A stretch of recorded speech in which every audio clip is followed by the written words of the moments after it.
What if I told you you'd never really seen a star until you see it from someone like you and me, not no star?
Today we're going to talk about an experiment that was simultaneously both extremely easy and very difficult, and took me 5 years of messing with it to finally make it work.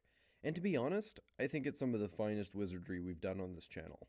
It involves some of the most interesting physics I've ever worked with, and produces conditions that over the span of a fraction of a millisecond range from potentially minus 269 degrees to upwards of 10,000 degrees. So what on earth am I talking about? This is a flask of plain, reverse osmosis water. There's nothing else in it. No dye, no other chemicals, nothing. Stuck to the bottom is an ultrasound transducer. Basically a special plate that will vibrate at whatever frequency we drive it at. The more power we put into it, the stronger those vibrations get. We need to drive the transducer at the resonant frequency of the flask. Think of this like how an opera singer breaks a wine glass. If you hit the resonant frequency, it will vibrate in response very strongly, and in the case of a wine glass, eventually explode and break.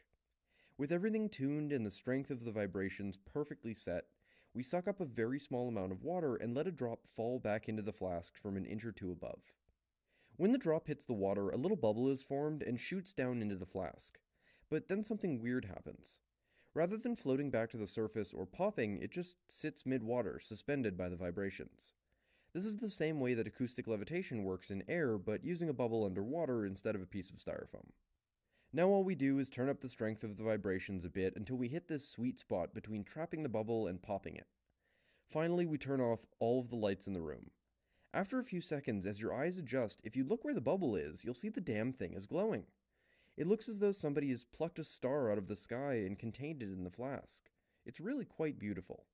But of course, our bare caveman eyeball can't compete with a hunk of silicon, so a 2-minute exposure with my DSLR and you can see the glowing bubble clearly as well as the flask.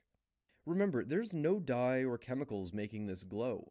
All of the energy for the glow comes directly from the sound waves we're sending through the flask. This is appropriately called sonoluminescence, or light from sound.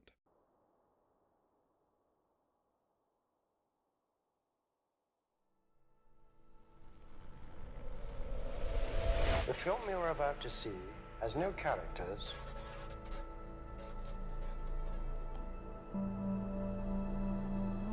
If you spare a little of your imagination, it is a film to describe to you the effect of cymatic frequencies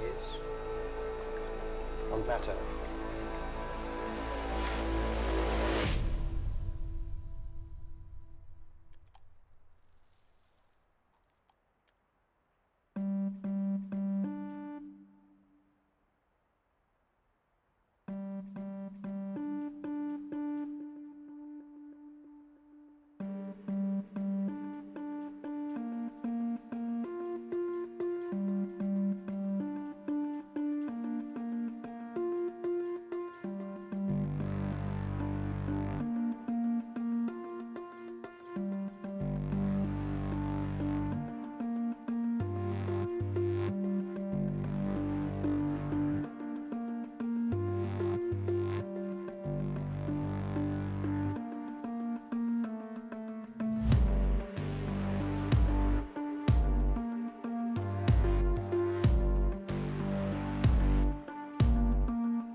Everything owes its existence solely and completely to sound.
The Great Pyramid of Giza. Built into this incredible structure is what's known as the King's Chamber. Close to the west wall of the chamber is a red Aswan granite coffer. The walls of this coffer are about 6 inches thick. On the outside, it measures about 7.5 feet by 3.5 feet. On the inside, 6.5 feet by 2.5 feet. So you can see why someone would think that this was designed to be a sarcophagus for the king. On the southeast corner of the coffer, you can see that a large section of the corner has been damaged or broken off. Now, there are stories that suggest that the coffer was struck by something very hard to create this damage, which is interesting because when this hard granite coffer is hit with something hard, it vibrates, just like a bell. In 1997, acoustic physics researcher John Stuart Reid was granted permission to conduct a series of experiments within the King's Chamber. And what he did was he temporarily repaired the damaged corner of the coffer, and he did this so that he could then stretch a large elastic membrane across the opening, like a drum. Before he did this, however, he placed a sound device or speaker inside the coffer before covering the opening with the membrane. He then poured sand across the surface of the membrane and began to conduct sound tests, and what he discovered was mind-blowing. The granules of sand began to form patterns, shapes, and these shapes were very similar to that of Egyptian hieroglyphs. One of the other interesting things that occurred during these experiments is that John had been suffering from chronic back pain, which was somehow magically healed, and he claims that pain never returned. I'm going to discuss something that should help us come to a greater understanding of life and how everything works. Another puzzle piece to help some of the other pieces make sense and connect. And that is the science of making sound visible. Cymatics.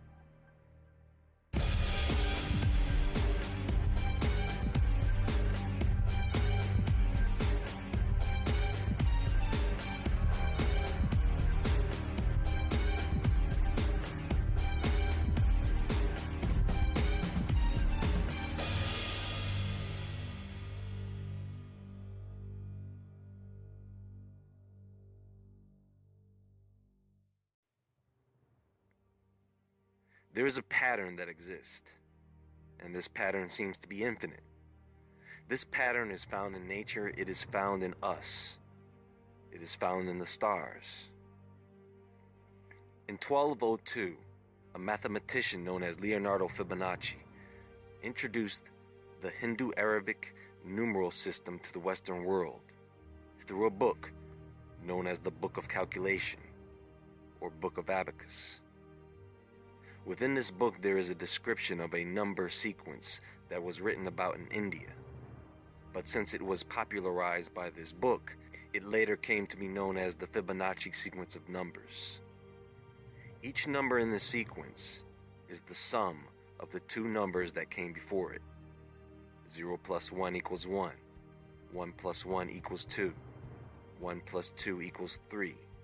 2 plus 3 equals 5. And so on and so forth.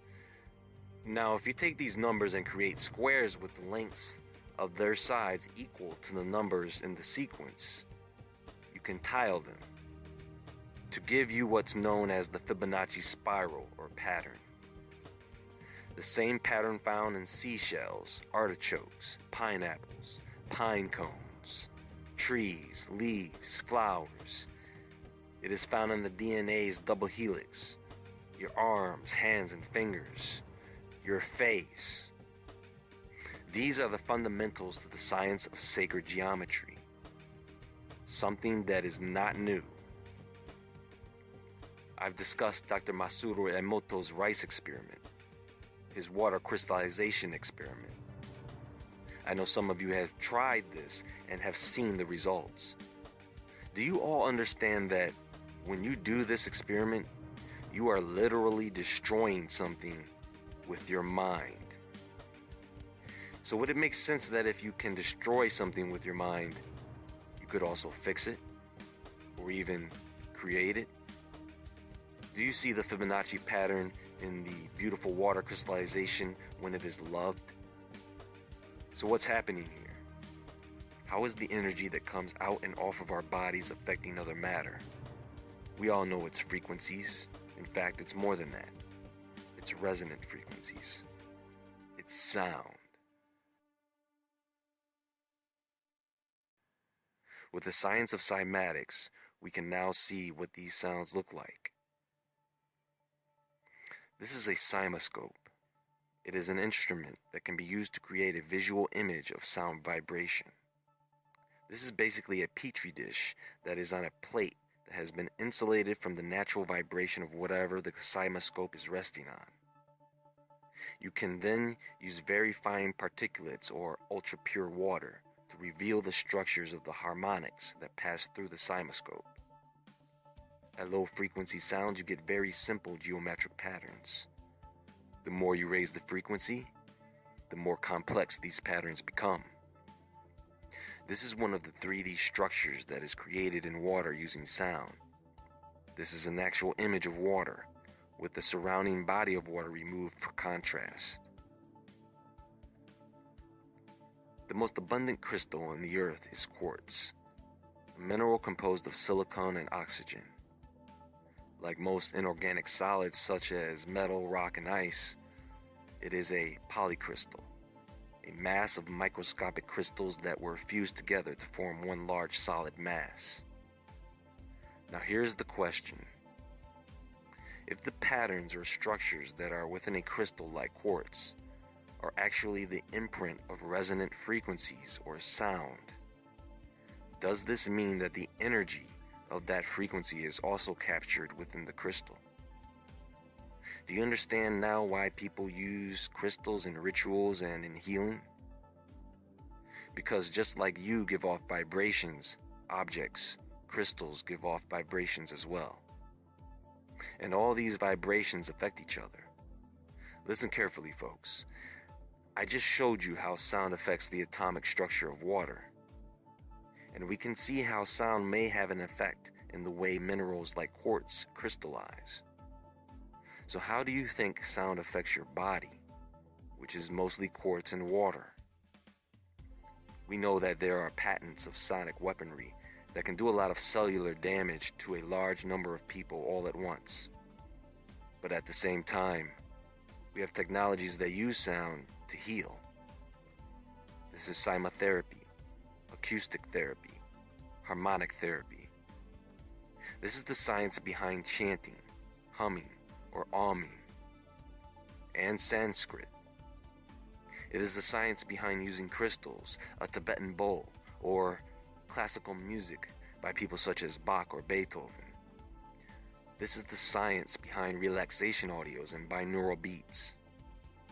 Using sound therapy, researchers have been able to repair torn living tissue and repair it to the point where it appears as if the tissue was never damaged at all. They have been able to improve circulation in parts of the body and remove blockages, particularly in the legs and arms. It has been used to repair organs and improve brain function.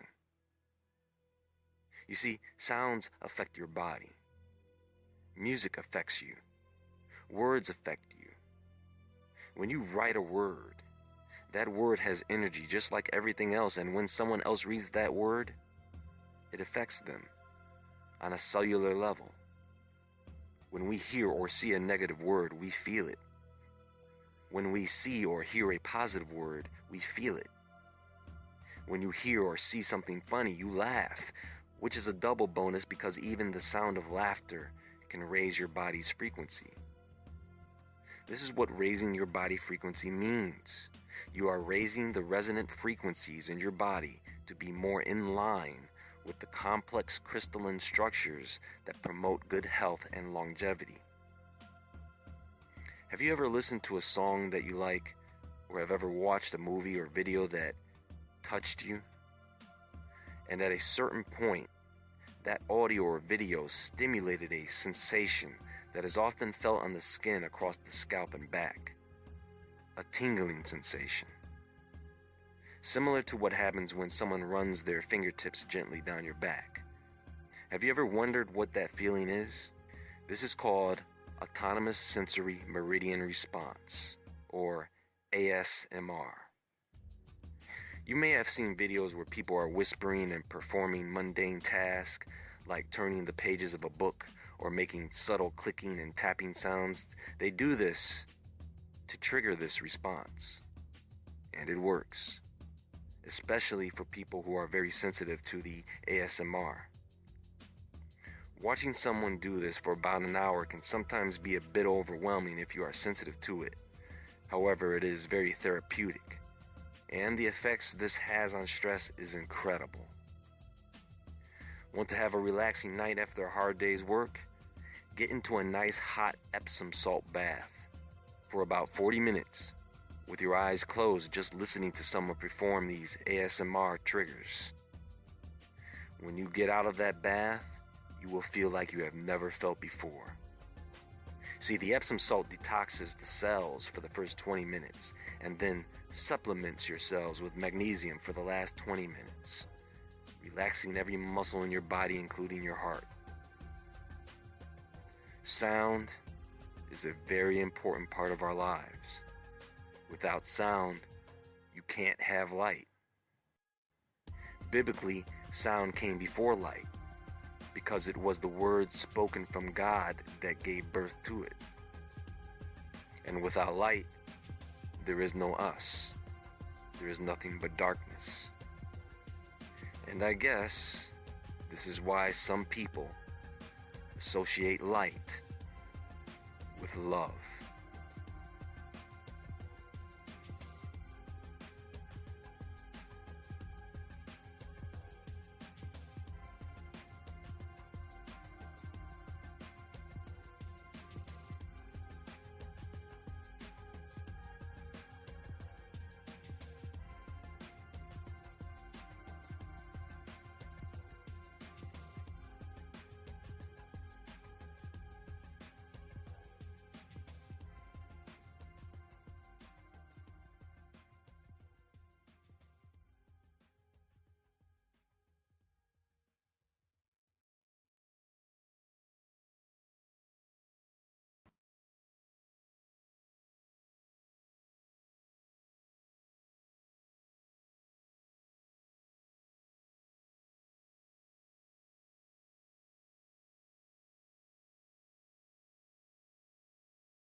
to show you a couple more stars. This one is called the Vela Pulsar, and it's magnificent. It's 1,000 light years away. It's a highly magnetized neutron star. Right. It simply means this star exploded into a supernova, and in the case of the Vela Pulsar, it collapsed back on itself in a magnetic entity, and as a pulsar, it began oscillating on its axis. This one oscillates 11 times a second on its axis. And that doesn't seem to move anybody tonight, so I just encourage you to, when you get back to the hotel, to oscillate 11 times a second on your axis, and you will appreciate the Vela Pulsar in a different way. And as it is oscillating, you can see what's happening. It's shooting a radio frequency out of itself. And so not only do we have this amazing photograph, but we're determined to hear somebody speaking to us. And so through SETI and other highly advanced electromagnetic telescope programs, we're listening to the universe day and night. And I don't know if you know this or not, but when I say we, I mean we as in your tax dollars are paying large sums of money to build radio telescopes that circle the earth to continually listen to see if anybody out there is speaking to us. To date, we have not heard any intelligent life speaking back to us, but we have gotten something for our money, because when they aimed the radio telescopes at the Vela Pulsar, this is what they heard. And this is what this guy does 24/7, day and night, 365 days a year. This is what, from 1,000 light years away, the Vela Pulsar sounds like right now. This is it. Listen to this.